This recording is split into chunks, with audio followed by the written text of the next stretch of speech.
Hello everyone, this is Ethan, this is my channel Gringo Campesino, and another day, and I just found a small stingless beehive just basically inside my house. So my house is mostly positioned outside. It's a little bit messy right now, but you can see that my hallway is outside. And these are the doors to my bedroom and office over there and kitchen back there. So because I live in and outside at all times, sometimes I do get a little bit of surprises. I get birds and my cat takes care of most of the mice, but I get birds and insects coming into my house quite frequently. So kind of a pleasant surprise is you can see I just hung,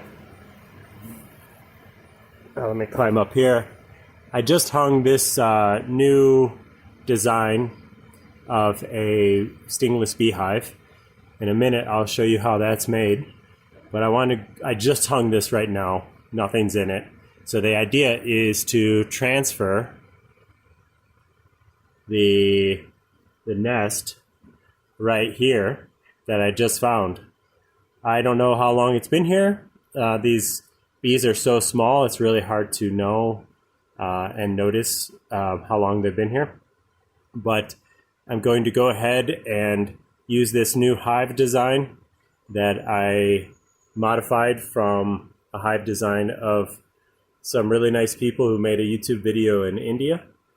So I'm going to try to set up the camera and see if I can show how I'm doing this.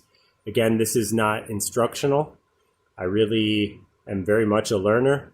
I'm just trying to bring people along as I'm learning how to do some of these things. So let's see how this works. Okay, so like I said before, I'm looking to experiment with some of these types of hives that I've seen online. And I came across this video in India, which I will try to share the link because I don't mean to steal any of the ideas from them. Because they're in India, it's not logical for me to go ahead and buy a hive from them. So saw the video, I was very intrigued, so I'm thinking about how I can replicate the hive. So they use some simple PVC, little bit different. It seems like their producers are a little bit different, so the design is a little different. So for example, this is a flat reducer. They have a conical reducer, so maybe that sheds water away a little bit better. That might be a downside to this. We'll have to just wait and see. So this is all experimental. I have no intention of stealing the design from them, but I am unfortunately stealing the idea and just kind of making my version of it. They did not supply any dimensions, so here I am trying to do my recreation with things that I can find here in Colombia quite easily. This was all just purchased at my local hardware store. So it's a 3-inch tube and then a 1 union connector for 4-inch. So let me take this apart and I'll show you how I made it. And hopefully we'll figure out in the next few months after I transfer this hive how it's going to work. If it's going to work well, if the bees like it, or if I have to go back to what you see behind me, the standard Colombian hives. So I'll be right back. Okay, so I have here in front of me the components. We'll start with the base.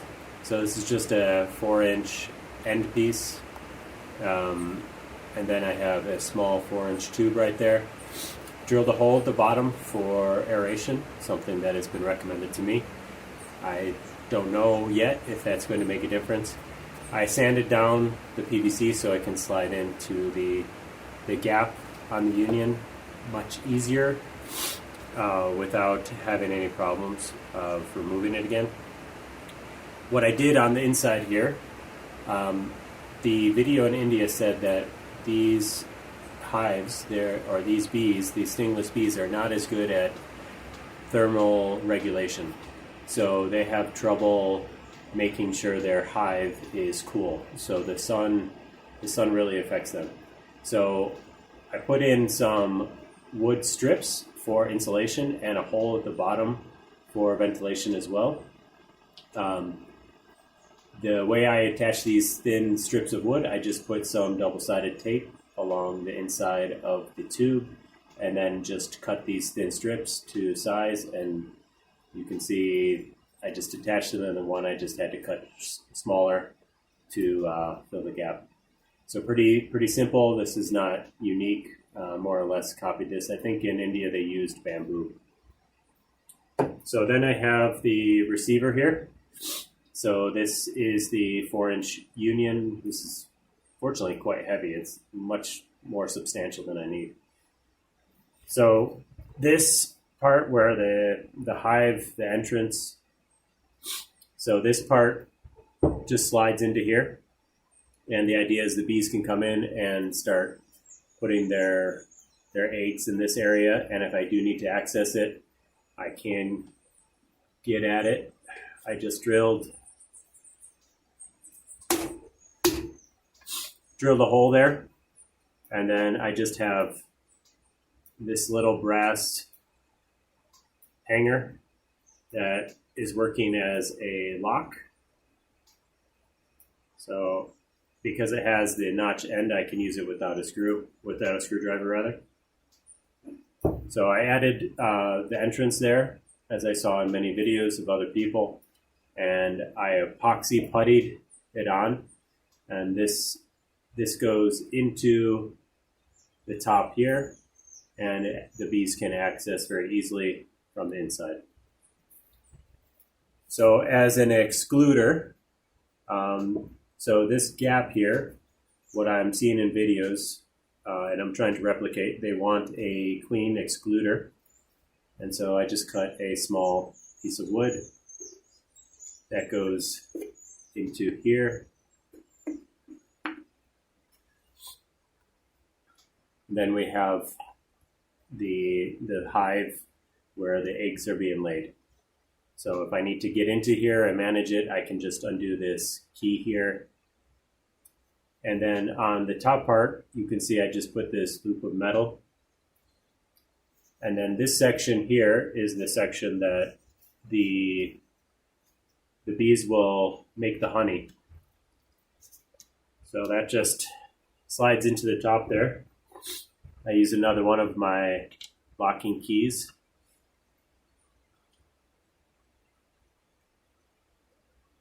This just screws into there, make sure that doesn't come off. But then when it's ready to harvest, I can just take this top part off.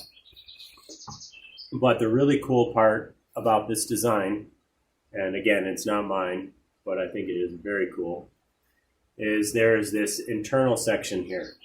So they had used what I think was metal, and I have no idea if that's good or bad, but I have seen plastic used in these hives. Obviously, PVC is a type of plastic. So I cut up an old plastic folder, and I attached some roofing metal and tape, basically. This is used for fixing a hole in a tin roof. So it has this heavy blackout glue, like a tar almost. So I stuck it to the back side of this piece of plastic here. And according to the people, multiple videos, this goes right in here. So there's two reasons for that. One, insulation, to keep the hive a little bit cooler. And the second reason is when I am ready to harvest the honey that is put in this section, I can take off this tube if I need to, and then I can remove this, which will be full of all of the honey marbles or little bubbles. I can open it up and just scrape it off into a jar, and I can put this back with the residue honey on the edges. And the idea is that I disturb the hive as little as possible. And then the final piece is just the top piece. you can imagine this is important to keep the rain out.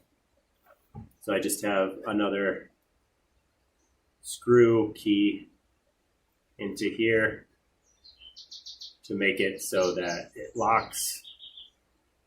And then I can hang this anywhere I want. So right next to the hive that I discovered in my planter, right next to my house, I'm going to hang this so that I can transfer the bees into this new nest, and hopefully they won't get too freaked out because it'll be right next door. So I'm hoping that once the queen goes into this area here, they will slowly move over. And actually, I have no need to move it too far away.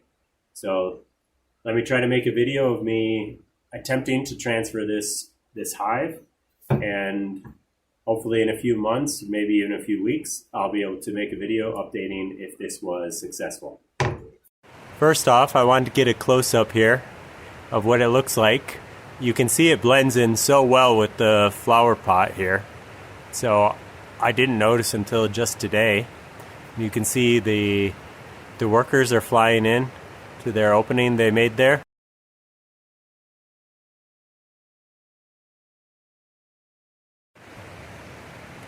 Okay, so you can see now they're really confused, kind of in the shadow here, but this is the old nest that they made into the dirt of this flower pot here. And I moved it to this new nest that I just made today. And so I put some of the propolis, the old hive, right on the edge here. And I did make sure I did get the queen inside here. So hopefully she was not injured, and the workers will start finding their way into here. They're seeming to already be investigating that area, though the majority of them are still hanging out over here. So I'll keep an eye on it for the next few hours to a few days, and hopefully this works.